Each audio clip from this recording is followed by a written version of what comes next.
2. What are they? Score, right? Remember, fields, attributes, instance variables, data members, these are all synonymous. They all refer to the same thing. They all refer to the nouns, what it has. Access level modifier. For now, just know that when you declare something as public, it means that anyone, okay, all the source code can access those fields. But you don't have to know them for now. All right. If, on the other hand, you declared them as private, what does that mean? It means that you cannot access using dot operators outside the class definition. Let me demonstrate this concept to you really quickly, and then we'll go on.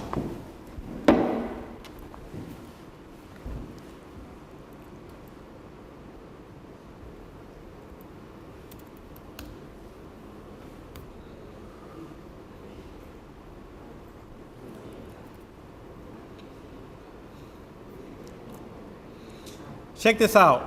I can do s1.score. Check it out. I can do s1.score, right? Whoops. Wait, why is it not a statement? Huh? Why not? Hey, what is wrong with this? Oh, maybe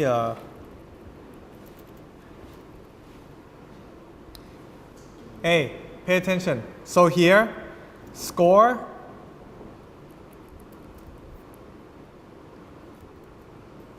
you see this? I set S1 score to be 5. It's public, right? I can access it. Watch this. If I declare something as private, let's say int of number of legs. Okay? I set S1 num legs to be 18. I run this. Whoa, it's not supposed to work. Oh, it's because it's the same class. I wonder if I can do this.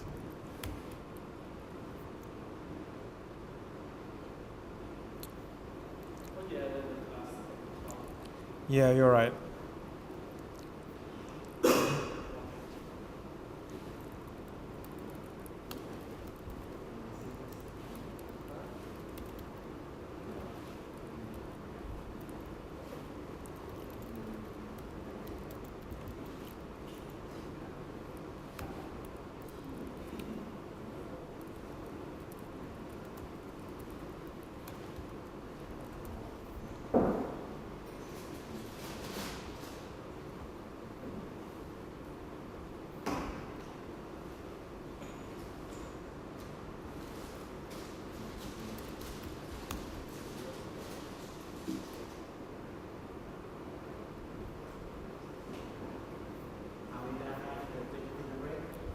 Huh?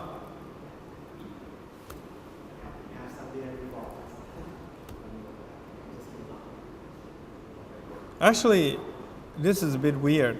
It shouldn't work. What did I forget? Anyway, when you declare something as private, you actually should not be able to access it. Okay? So we'll just keep going.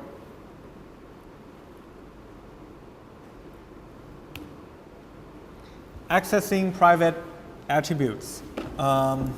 Here, when you try to declare something, access private members, it doesn't allow you. Okay? I've never seen you. Huh? Ah, you.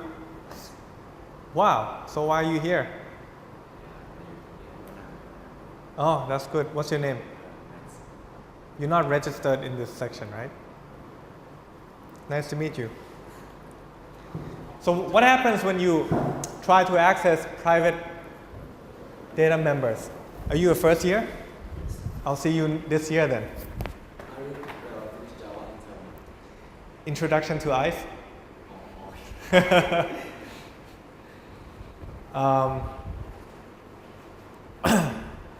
So what happens when you try to access private members? You get a bunch of errors. You cannot access outside, okay, of your class. All right, accessors and mutators. Accessors are simply just methods that allow you to access the data members of the class. Whereas mutators, they're simply setters. They allow you to set the data members using methods, okay?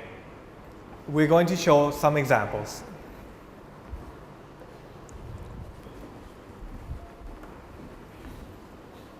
All right, before we go on with the setters and accessors, what is the class name? Good. Siriwat, pay attention. What are the fields?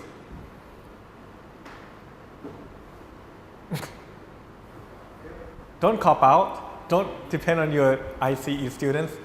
I know they are better than you. Just kidding. I'm just kidding. Good. See? You don't have to ask your friends. Okay. Next, name me the methods.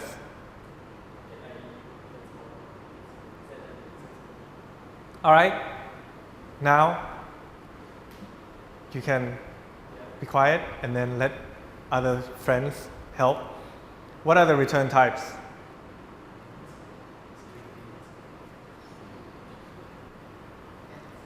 Where is the constructor?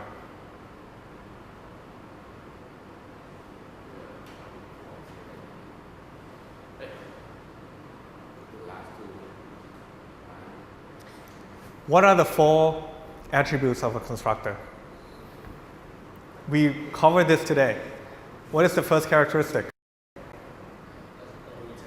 No return type. Does it have no return type?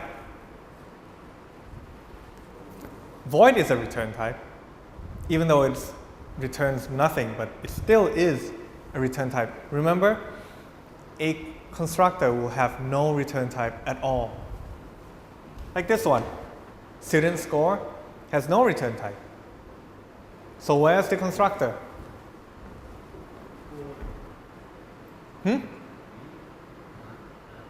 None. Exactly.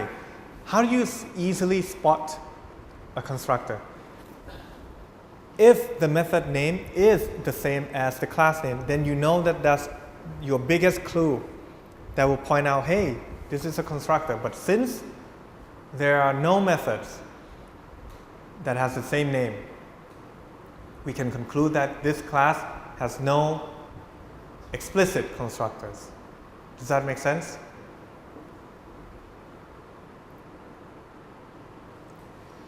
Do you see the difference between accessors and setters or mutators? Accessors simply just return you the private data members, whereas mutators or setters, they simply set the private members through methods. Make sense?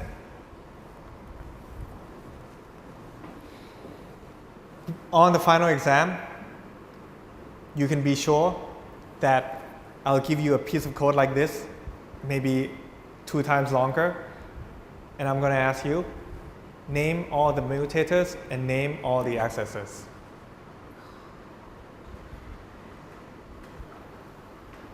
Should be easy. Should be easy. That's why I'm asking you if you have any questions now. Ask them now. Good.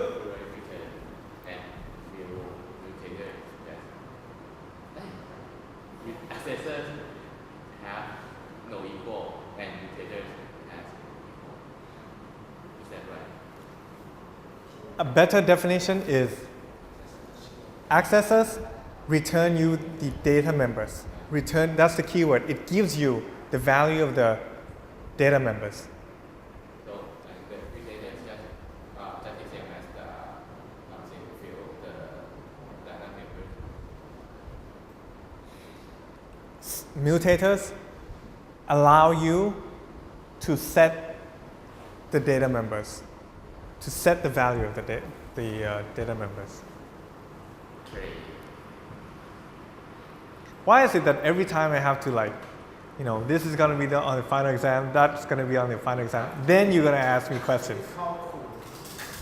Well, I'm good at that. Just like snakes. All right? Oh, this should be easy now.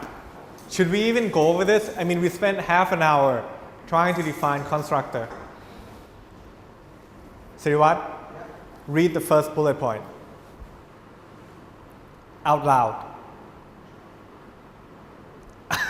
Out loud. Oh, out loud. Yes. Special methods involve whenever an object of the class is created. Yeah, it just help you Good. read the first line. I know. That's what I said. I'm trying to remember that guy's name. Sintrot? Second bullet point. Define in the same fashion as defining methods. Then, Must have the same name as a class name with the return type. Yeah, man. read, What? read the first, not the bullet point, but What? the heading. Constructor.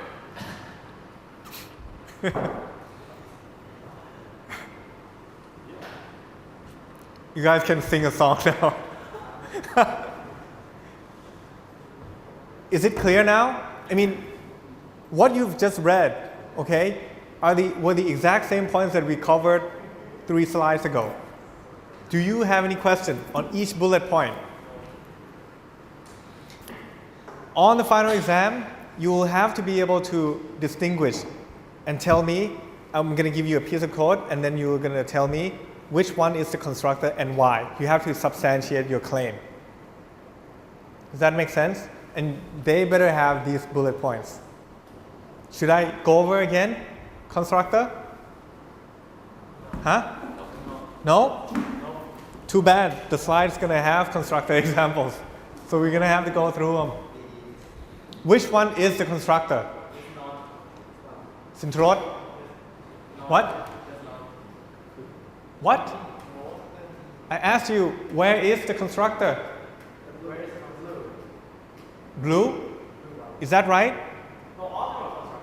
Why? Okay, then tell me, Sintrot, tell me. Why? Okay, that's one. Okay, there's no return type. What's the second one? How do we know that they are all constructors? Good. You guys are learning. Shit. More. Good. Any other reasons? Why? Good. Special methods whenever an object of the class is created. I just sing this song. Correct. Just don't sing the damn song during the final exam. Good. You guys are learning, finally. Okay?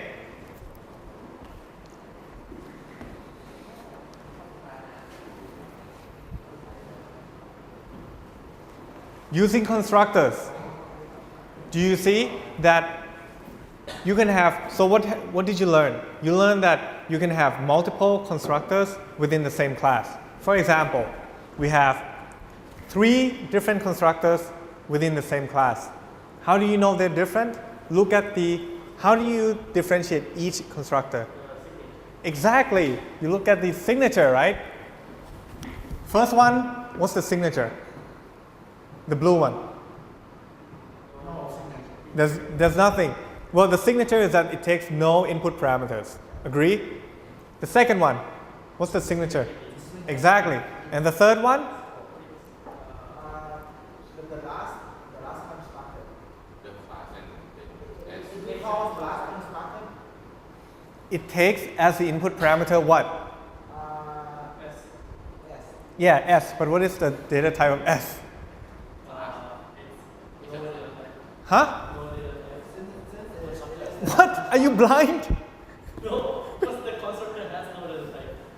So we call the signature of the last constructor. No. My question is, for the last constructor, what is the input parameter? Not another constructor. What is this? Are you guys blind? Right here, man. Yeah, but what type? Can you not read? Student score with constructor. Yes. It takes the same type as itself. This is what you have to remember, okay? Hold on. Listen. There are 3 different constructor types that are displayed here. One is no argument constructor. How do you know that something is a no argument constructor? How do you know? No input, right? Detailed constructor. That's BS. That's actually not like a good name. But other types of constructor would be like the ones that take in what? Parameters, right? How many parameters? For example, this one? 2, right? And the last one is copy constructor. How do you know if something is a copy constructor? Because it copies itself or it copies something else that is the same type. So in other words, if you had a constructor whose input type is the same as its own, you know that this is called copy constructor. Make sense? How does it work? Good question. Here, we read your mind. We know that you're going to ask that question. That's why we show it to you here. You see this? How does it work, right? Well, you declare a data 2, right? And then how do you use that copy constructor? You simply just pass data 2 into the constructor of data 3. When this happens, the objective or the purpose of a copy constructor is to copy all the content within data 2 and then copy it to data 3. Does that make sense? This is why we call it a copy constructor, because it copies the content. Yes? So you get like 0, 0, 1, 2, 1 string and 10 yeah. Inside data 3. Because of that, you should go home and put this into your Eclipse and then run it. And then you'll see that data 2 and data 3 contain the exact same data. Exact same duplicate, okay? I'm not saying that data 2 and data 3 are the same object. They're 2 different objects. They just so happen to have the exact same values. Make sense? Data 1 is a no argument, right? And I think it's called, what was it called? No argument constructor. So there's nothing. There's no input parameter going into it. Okay? Questions? Can we use copy constructor with data 2 when we copy constructor on data 3, the next one? Can we copy it backward like that? Oh, good question. Constructor only is invoked, is called whenever you use it with a new method or a new syntax keyword. So if you wanted to copy it back to data 2, you have to do this line, except that you change here. Instead of doing that, you just pass in data 3. So imagine you copy this line down here, blah, blah, blah, blah, blah, and then instead of that, you put in data 3 in there. Does that make sense? That's how you copy data 3 back to data 2. So you have to write like that. Yeah. Or another way is you can just call data2.setID and set the, what do you call it? ID and set the score. Use those methods, and then you just get the data from data 3. There are 2 ways.